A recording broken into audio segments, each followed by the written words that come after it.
Salam dan bahagia. Perkenalkan, saya Sindilda Firari, mahasiswa PPG Prajabatan Universitas Sanata Dharma. Pada kesempatan kali ini, saya akan mempresentasikan hasil perancangan modul ajar terkait mata pelajaran Bahasa Indonesia sebagai bahan ujian akhir semester mata kuliah pemahaman tentang peserta didik dan pembelajarannya.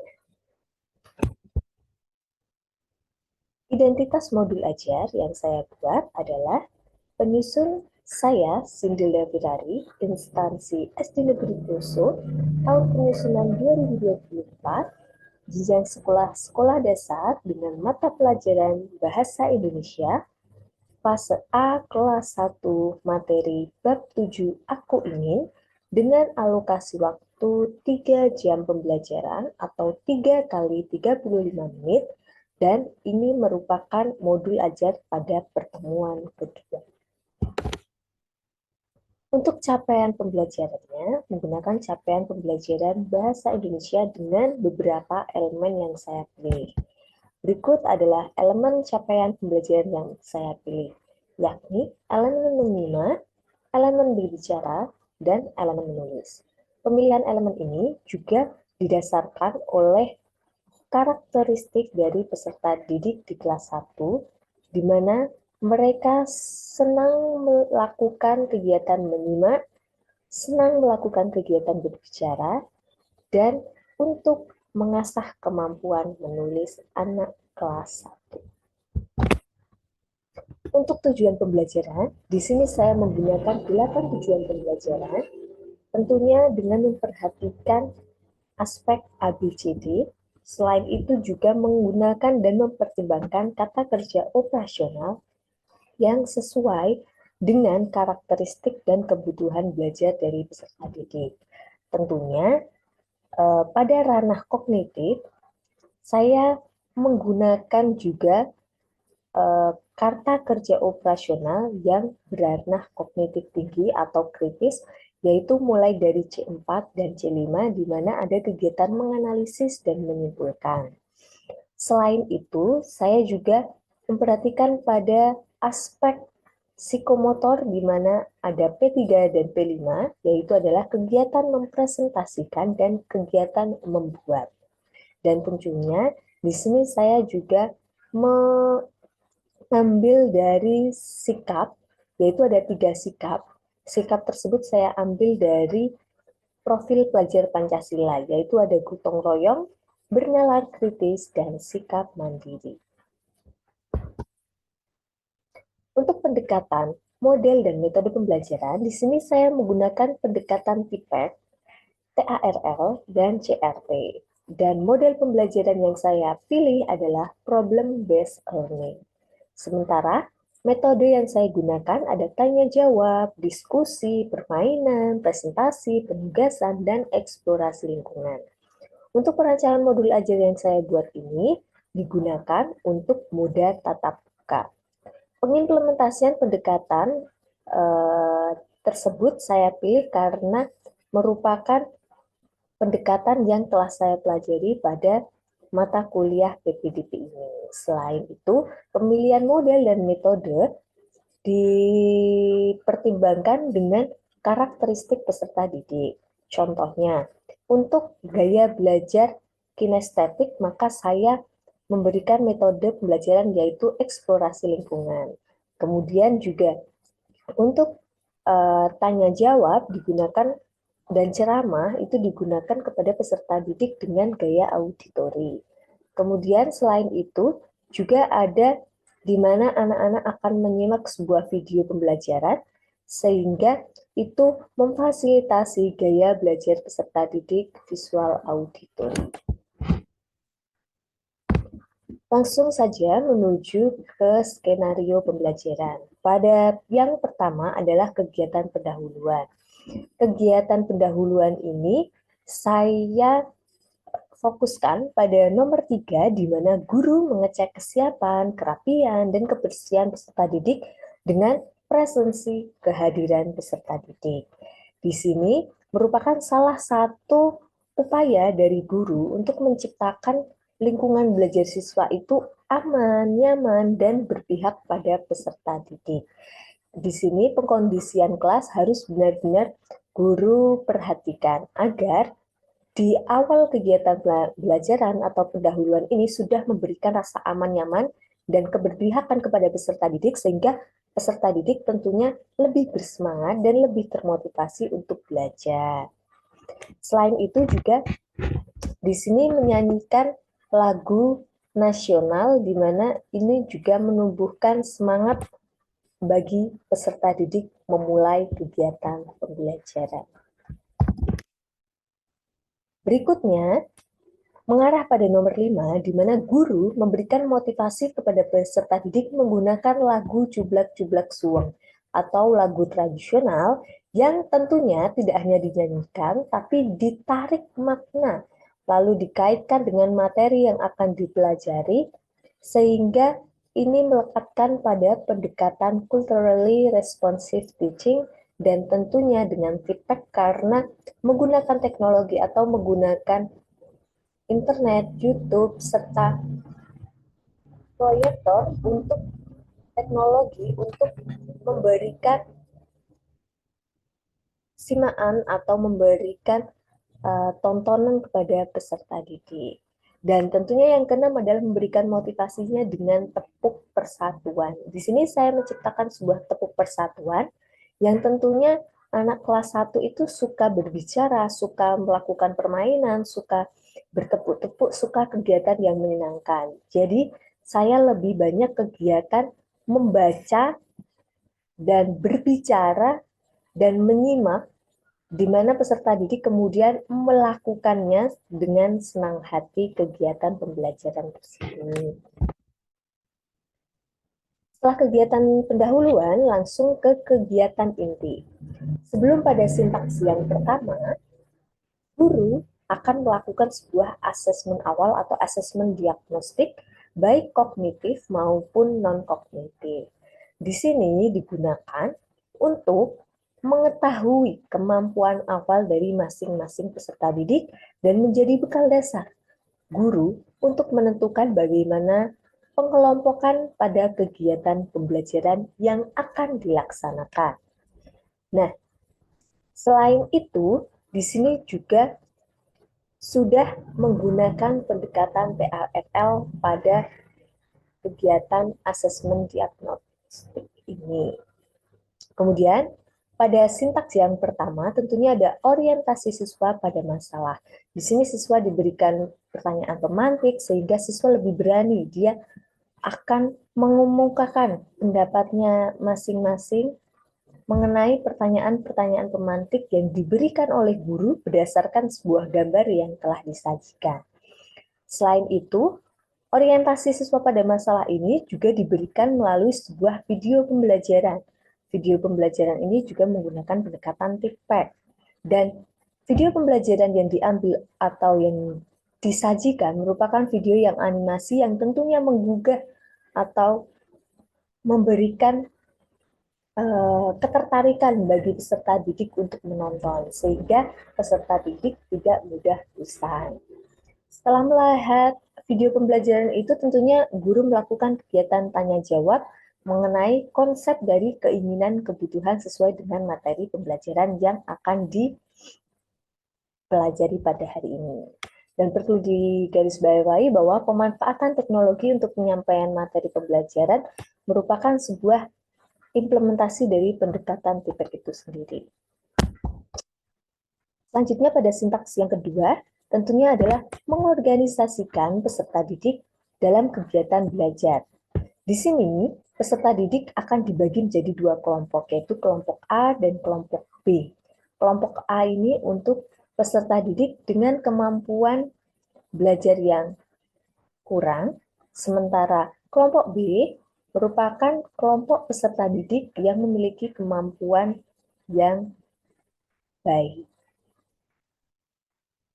Pengelompokan ini juga mendasarkan pada nantinya LKPD yang akan diberikan. Guru telah membuat dua LKPD yang disesuaikan dengan kemampuan dari masing-masing kelompok tersebut. Tentunya hal ini untuk benar-benar mengimplementasikan teaching at the right level itu sendiri dan adanya diferensiasi konten pada kegiatan pembelajaran.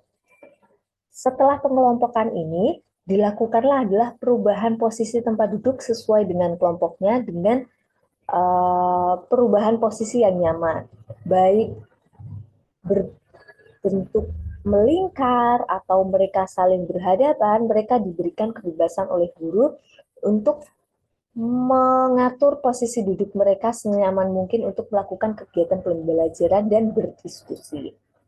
Selanjutnya, pada pemberian LKPD itu tentunya guru memberi dan memberikan kesempatan untuk bertanya kepada peserta didik bagi yang belum memahami LKPD yang diberikan. Dan perlu digarisbawahi juga bahwa nantinya pada media LKPD, metode pembelajaran tersebut mengacu pada kegiatan pembelajaran yang berdiferensiasi sesuai dengan kemampuannya, menyenangkan, serta nantinya akan melibatkan masyarakat dan juga orang tua. Pada sintaks yang ketiga, yaitu adalah membimbing penyelidikan individu maupun kelompok. Jadi LKPD-nya nanti akan ada dua, yaitu LKPD kelompok dan LKPD individu. LKPD kelompok itu ada dua, dengan kemampuan kurang dan kemampuan yang baik. Dan LKPD individu untuk kegiatan individu. Nah, peserta didik sebelumnya akan diberikan kesempatan untuk bermain menggunakan media pembelajaran ular tangga berbicara. Ular tangga ini tentunya memfasilitasi peserta didik di mana pada usia anak sekolah dasar menyukai kegiatan pembelajaran sambil bermain. Di sini diciptakanlah pembelajaran yang tentunya menyenangkan. Selain itu, peserta didik juga nanti akan diajak untuk mengeksplorasi lingkungan sekitar terkait kegiatan-kegiatan orang di sekitar, melakukan pemenuhan keinginan dan kebutuhan. Nah, di sini peserta didik juga dapat melakukan wawancara sederhana, mengapa pembeli membeli barang tersebut. Kemudian dia juga dapat bertanya kepada pedagang, mengapa pedagang menjual barang tersebut.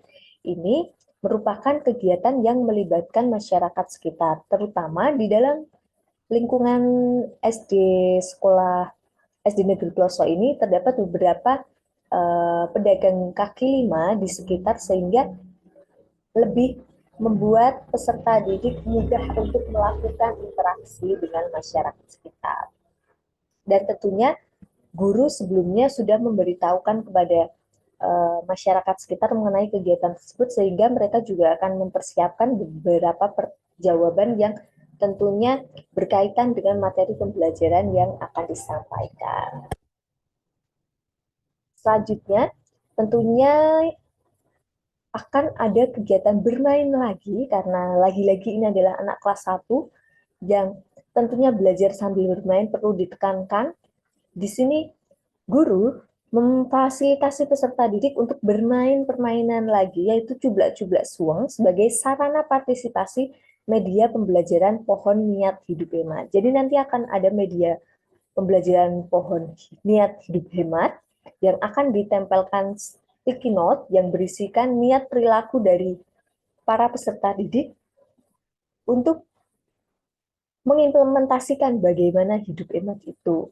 Nah, pengimplementasian ini kemudian akan ditempelkan pada pohon niat hidup hemat yang ada di layar. Sebelumnya, dengan bermain cublak-cublak suang ini juga secara tidak langsung menggunakan pendekatan culturally responsive teaching kembali, karena di mana peserta didik dikenalkan dengan permainan tradisional, terutama permainan dari Jawa. Dan selain dikenalkan juga mencoba bermain secara langsung.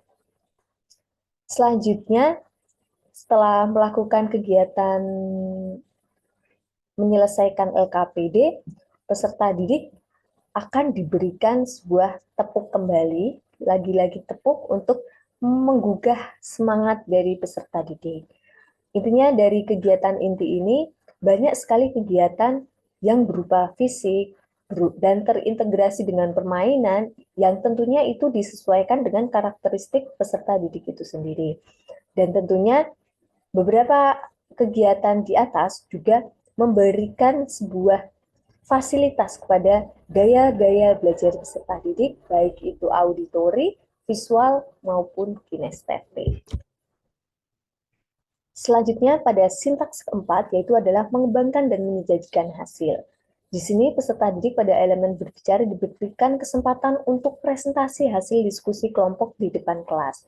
Kemudian saling menanggapi dan membuat karya terkait konsep keinginan kebutuhan perilaku hidup hemat. Pada kegiatan membuat karya ini, peserta didik diberikan keleluasaan sehingga mereka mendapat pembelajaran berdiferensiasi produk di mana mereka bisa membuat gambar, membuat puisi, membuat lagu, atau membuat tepuk-tepuk sesuai dengan materi, yaitu konsep, keinginan, kebutuhan, dan perilaku hidup hemat. Selanjutnya tentunya akan diadakan tepuk apresiasi untuk memberikan semangat dan motivasi peserta didik untuk terlibat aktif dalam kegiatan pembelajaran.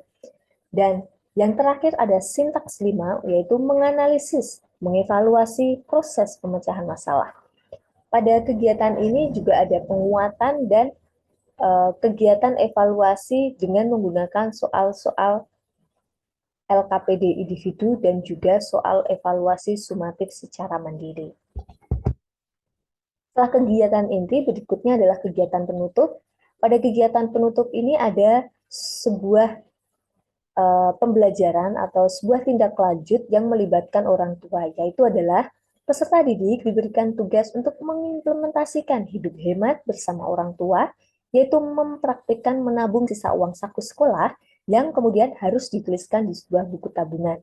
Buku tabungan ini maka akan dikumpulkan atau diperlihatkan kepada guru pada minggu berikutnya untuk melihat praktik menabung uang sekolah selama 1 minggu ke depan.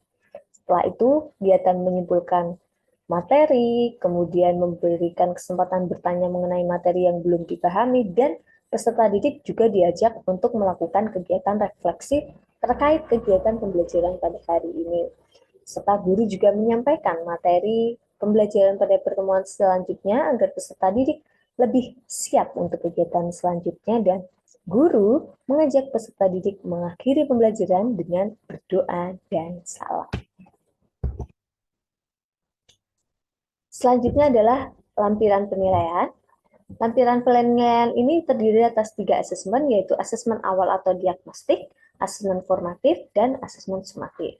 Asesmen awal terdiri atas 2, yaitu asesmen kognitif dan asesmen non-kognitif. Untuk kognitif sendiri, untuk mengetahui bagaimana kemampuan awal dari peserta didik, sehingga menjadi bekal guru dalam mengelompokkan peserta didik dan memberikan pembelajaran yang sesuai dengan kemampuan awal peserta didiknya. Kemudian, pada asesmen non-kognitif diberikan untuk mengetahui apa kesukaan, apa gaya belajar, dan bagaimana perasaan peserta didik sebelum mengikuti kegiatan pembelajaran.